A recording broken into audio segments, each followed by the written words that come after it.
যার জন্য আমাদের আজকের এখানে আয়োজন। সেই মুগ্ধকে আমার মনে হয় আপনাদের কারো কাছে পরিচয় করিয়ে দেওয়ার কোনো দরকার নেই, আপনারা সবাই তারা চিনেন। তার কন্ট্রিবিউশন এই দেশের জন্য আপনারা সবাই সবসময় মনে রাখবেন।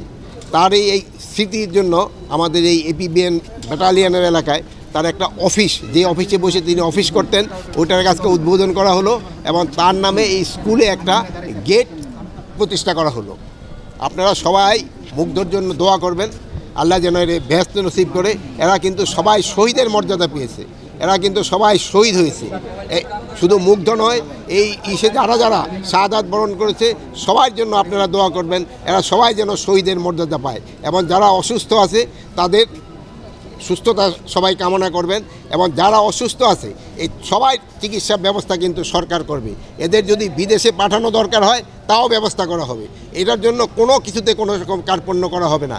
বিদেশ থেকে ডাক্তার আনা হবে, তারাও যদি কেউ সাজেস্ট করে যে এদের কাউকে বিদেশে নিয়ে যাওয়া দরকার, তাকে বিদেশে নিয়ে যাওয়া হবে।